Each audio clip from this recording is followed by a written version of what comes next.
நடந்து கொண்டிருக்கும் மாபெரும் கண்டன பொதுக்கூட்டத்திற்கு வருகை தந்திருக்கும் சமுதாய தலைவர்கள் அனைவருக்கும் வணக்கத்தை கூறி தொடங்குகின்றேன். இப்ப என்னன்னு கேட்டீங்கன்னா, இதை நினைச்சாலே நமக்கே என்ன பண்றதுன்னே புரியல, ஒண்ணுமே சொல்ல முடியல.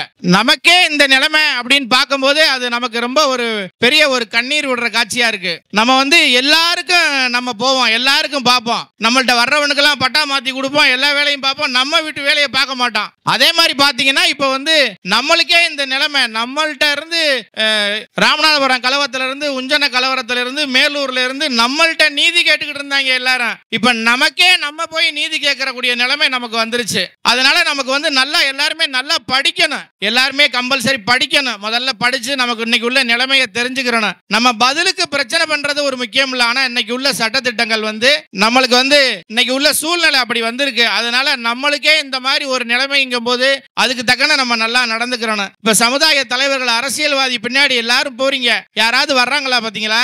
இப்ப நம்மளுக்கு இங்க ஒரு பிரச்சனை அப்படின்னு சொன்ன உடனே நம்மளுடைய தலைவர்கள் தான் எல்லாரும் நிக்கிறாங்க. அண்ணன் கதிரவண்ணன், திருமாரஞ்சி அண்ணன், சங்கிலி அண்ணன், இவங்க எல்லாம் எல்லாரும் மீன் சுருட்டி சிட்ரஸ் அண்ணன், அவங்க எல்லாம் ரொம்ப லாங்ல இருந்து அங்க இருந்து வர்றாங்க. இப்ப எல்லாரும் இப்ப இந்த மாதிரி இந்த விஷயத்த உடனே ஒரு நோட்டீஸ்ல பார்த்த உடனே நம்மளுக்கு கண்ணு இதாயிருச்சு, என்னடா அது நம்மளுக்கே இந்த மாதிரி ஒரு நிலைமையே அப்படிங்கிறது மாதிரி ஒரு நிலைமை வருது. அதனால நமக்கு மெயினா நம்ம ஆளுக நம்மளுடைய சூழ்நிலையை புரிஞ்சு நடந்துக்கிறோம். நம்மளுக்குன்னு சொல்லி ஒரு பிரச்சனை அப்படின்னா நம்ம யாரும் விட்டுட்டு இருக்க போறது இல்ல, அது நம்ம எதா இருந்தாலும் பாத்துக்கிடுவோம்.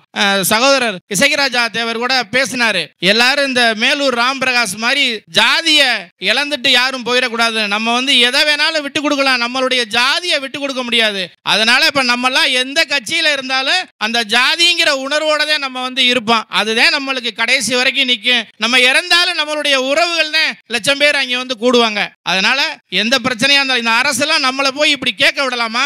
நம்மளுக்கு ஒரு விஷயம் அப்படின்னு சொன்னா உடனே நிக்கணும். மற்றவங்க எல்லாம் அரசு வேலை வாங்குறேன், எல்லாமே அவன் சொல்றதை பூரா செய்யறாங்க. அது மாதிரி ஒரு நிலைமையை வர்றதுக்கு வார நம்ம தலைவர்கள்லாம் சேர்ந்து வார சட்டமன்ற எலெக்ஷன்ல ஒரு நல்ல முடிவு எடுத்து, இனிமே வர்ற இளைஞர்களுக்கு எல்லாரும் அதான் சொல்லுவோம், இப்ப எங்க காலத்தை ஓட்டிட்டப்ப உங்களுக்கு இனிமே சிரமமான ஒரு சூழ்நிலை வந்துடும் அப்படிங்கிறது மாதிரி நம்ம சொல்லிக்கிட்டு தான் இருக்கோம். அதே மாதிரி நீங்க எல்லாருமே வர்ற எல்லாருடைய நிலைமையை தெரிஞ்சு நீங்க நடந்துக்கிறீங்க.